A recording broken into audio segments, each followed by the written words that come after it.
जेव्हा शब्दामध्ये ओ ए हे दोघ जण एकत्रित येतात त्यावेळेस या ओएचा आवाज सुद्धा ओच घ्यायचा.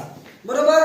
ओ आणि सोबत या दोघांची जर जोडी असली की त्या एला म्हणायचं शांत हो आणि ओला ओच म्हणायचं. मग बघूया आता आपण तसे शब्द कसे आहेत ते वाचायचं. बघा, जीचा आवाज काय ग.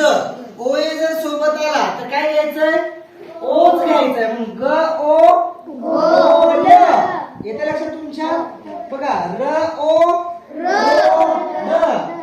आता बघा स ओ सोप क ओ कोट. ओएचा आवाज ओ आहे ब ओ बोट. Very good. फ ओएचा आवाज ओ फो फोम. सीचा आवाज क ओएचा आवाज ओ क ओ को. सीएचा आवाज च होतो. बरोबर. म्हणून कसं वाचायचं क ओ को कोच. येते लक्षात. आता बीचा आवाज ब ब ओएला काय म्हणायचं ओच ब ओ बोर्ड बोर्ड. येते लक्षात का तुमच्या. ल ओ लोन लोन. ल ओ लो